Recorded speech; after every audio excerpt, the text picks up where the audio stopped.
Assalamualaikum warahmatullahi wabarakatuh. Para pecinta buku dimanapun Anda berada, kembali lagi bersama saya Andre Suwandi di sesi baca buku Nurul Wala.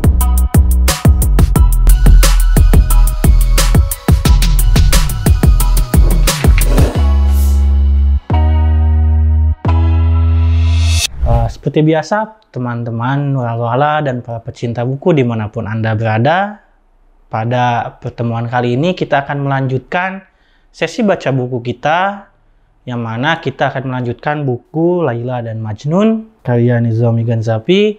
Tapi sebelum itu, seperti biasa, bagi teman-teman yang ingin membaca langsung buku ini, kalian bisa langsung membelinya di Mizan Store ataupun di toko buku terdekat di tempat Anda. Sebelumnya kita sudah membaca bab kelima dari buku Laila dan Majnun yang berjudul Majnun Melihat Laila dari Kejauhan.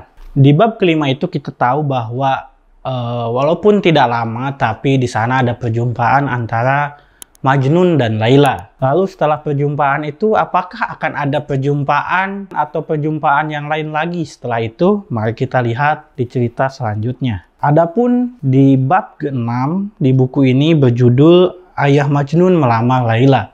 Dari gambarannya saja atau dari judulnya saja, kita sudah mendapatkan gambaran bahwa di bab ini ayah Majnun atau ayah Qais akan melamar Laila. Namun seperti apa kisah itu? Mari kita baca bersama. Ayah Majnun melamar Laila. Peristiwa kedatangan tiba-tiba Majnun ke tenda Laila tak bisa lama tersembunyi dari kerabat Laila, hingga membuat mereka murka. Siang malam mereka menjaga seluruh area itu, melindunginya dari penyusup yang mengganggu kedamaian. Jembatan yang menghubungkan kedua belah pihak telah runtuh.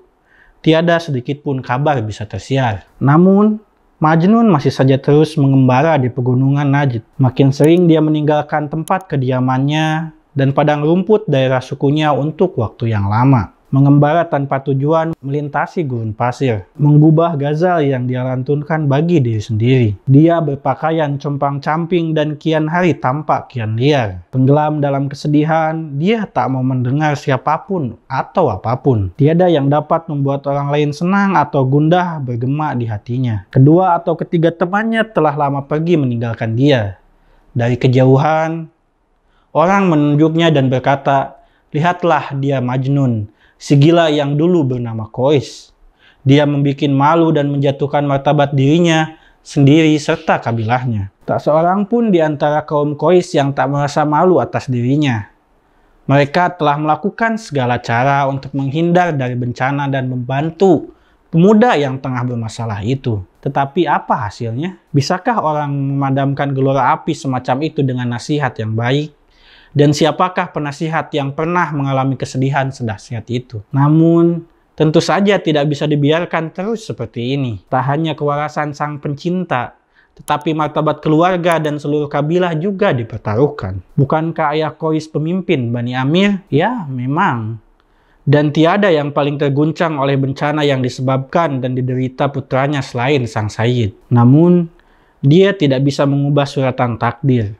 Dia hanyalah seorang lelaki tua yang makin cepat menua di bawah tekanan berat permasalahan. Ketika keadaan Majnun tetap tak membaik, malah semakin memburuk. Suatu hari ayahnya mengumpulkan semua penasihat dan tetua kabilah di tendanya. Dia meminta semua orang mengatakan apa yang diketahui tentang Majnun. Cerita mereka begitu panjang dan menyedihkan. Lelaki tua itu mendengarkan dari awal sampai akhir. Kepalanya menunduk lebih rendah dan hatinya semakin berat. Apa yang bisa dilakukan? Setelah dia mempertimbangkan dengan hati-hati apa yang dia dengar, dia pun berkata, "Anakku telah kehilangan hatinya karena gadis ini. Jika bisa mendapatkan gadis ini, dia akan dapat menemukan dirinya lagi." Perasaannya bingung karena baginya permata ini adalah mata dunia. Karena sang permata tersembunyi darinya. Dia hidup dalam kegelapan, bagaikan orang buta. Kita harus menemukan permatanya. Jika kita bisa menyapu debu dari mawar yang mulai kuncup kelopaknya, mawar itu akan mekar. Kemudian, sang Sayyid meminta semua tetua satu demi satu untuk memberikan pendapat mereka. Dan lihatlah, ternyata mereka semua setuju. Mencoba meraih bulan bagi pungguk yang berjalan dalam tidur. Sekelompok perwakilan akan dikirim ke kabilah Laila. Tidak lama kemudian, sang Sayyid memimpin para tetua menempuh perjalanan menuju kabilah Laila. Kesedihan orang tua itu sirna. Dia sangat yakin bisa melepaskan ikatan yang membelit benang kehidupan putranya. Tidak ada perseteruan di antara kedua kabilah tersebut. Sehingga ketika para tamu tiba, mereka disambut oleh Laila dengan penuh keramahan. Mereka dijamu dan diperlakukan dengan hormat. Baru kemudian, tuan rumah beralih kepada Sayyid, menanyakan dengan sopan apa yang dia inginkan. "Beritahu kami mengapa engkau datang," kata mereka. "Jika engkau membutuhkan bantuan, kami akan berikan. Kami merasa terhormat jika bisa membantu kalian. Anak-anak muda ini demi mereka aku datang, dengan maksud akan memperkuat hubungan di antara kita," jawab sang Sayyid.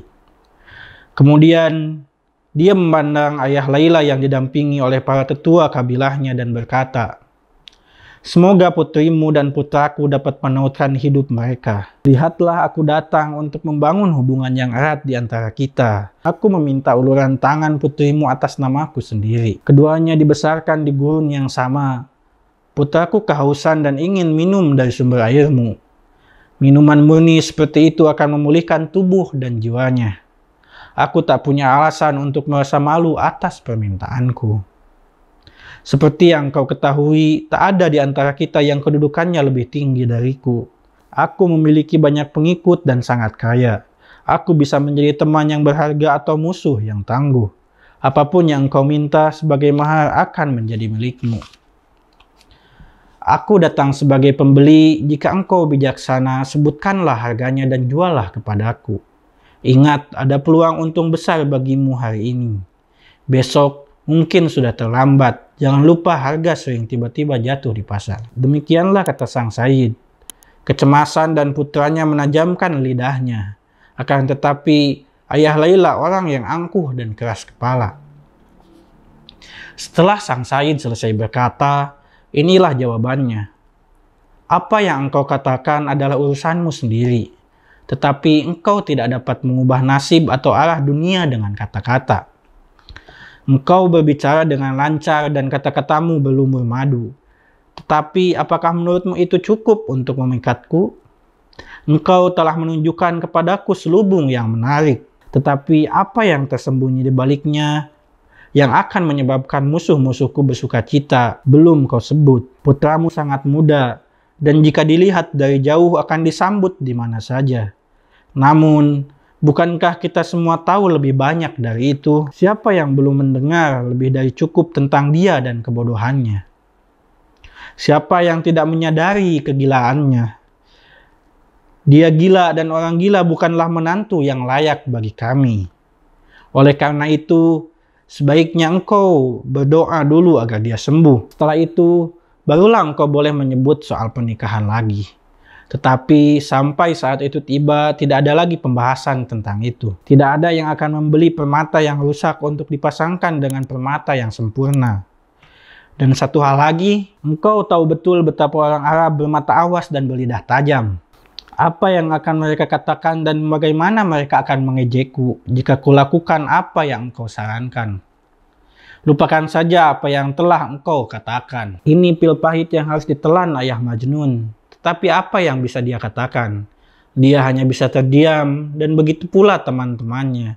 Yang bisa mereka lakukan hanyalah pergi. Sungguh kepulangan yang menyedihkan bagi mereka yang telah begitu yakin akan meraih kesuksesan. Alhamdulillah kita sudah selesai membaca bab ke-6 dari buku Laila dan Majnun ini. Kita tahu di bab ke-5 bahwa ada perjumpaan walaupun hanya sekejap antara Majnun dan Laila, antara Qais dan Laila. Nah, di bab ke-6 ini kita diceritakan bahwa sebagai orang tua, sang Said dari Bani Amir ini merasa kasihan terhadap anaknya. Betapapun kondisi anaknya dan seperti apapun kondisi anaknya, orang tua tidak akan membiarkan hal seperti itu. Oleh karena itu, keluarga dari sang Said dari Bani Amir tersebut datang mengunjungi kabilah dari Laila. Namun apa yang mereka dapat, karena didapati bahwa Qais sudah menjadi gila, mereka menolak lamaran tersebut. Lalu apa yang akan terjadi setelah ini? Mari kita baca lagi di bab selanjutnya. Sampai bertemu di sesi baca buku selanjutnya. Assalamualaikum warahmatullahi wabarakatuh.